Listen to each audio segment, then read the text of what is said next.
অস্ট্রেলিয়ার top and টি-20 সিরিজে অংশ নিতে বাংলাদেশ এ ক্রিকেট দল কাল অস্ট্রেলিয়ার উদ্দেশ্যে রওনা হচ্ছে। দলের প্রথম বহরটি আজকে এবং দ্বিতীয় বহরটি শুক্রবার অস্ট্রেলিয়ার উদ্দেশ্যে যাত্রা করবে। সফরের আগে আনুষ্ঠানিক সংবাদ সম্মেলনে জাতীয় দলের অধিনায়ক নূর হাসান সোহান জানিয়েছেন, তারা শুধু অভিজ্ঞতা অর্জনের জন্য যাচ্ছেন না, বরং টুর্নামেন্টের ট্রফি জয়ের লক্ষ্য নিয়েই মাঠে নামবেন। ভালো টুর্নামেন্টে আমরা যাচ্ছি এবং যেটা বললাম যে আমি যতটুকু স্টাডি করেছি এবছরের টিমগুলো নিয়ে খুব ভালো ভালো টিমই আছে এখানে। অবশ্যই আমাদের জন্য একটা ভালো অপরচুনিটি এবং অবশ্যই চাবো যাতে ফাইনাল খেলতে পারি। অস্ট্রেলিয়ান নর্দার্ন টেরিটরি ক্রিকেট আয়োজিত এই টুর্নামেন্টে বাংলাদেশ টানা দ্বিতীয়বারের মতো অংশ নিচ্ছে। 11 দলের এই আসরে বাংলাদেশ ছাড়াও পাকিস্তান, শাহিনস ও নেপালের জাতীয় দল অংশ নেবে।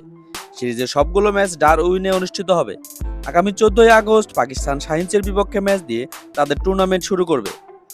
উল্লেখ্য আছে যে সফরে টি-20 সিরিজ ছাড়াও একটি 4 দিনের ম্যাচও খেলবে বাংলাদেশ এ দল।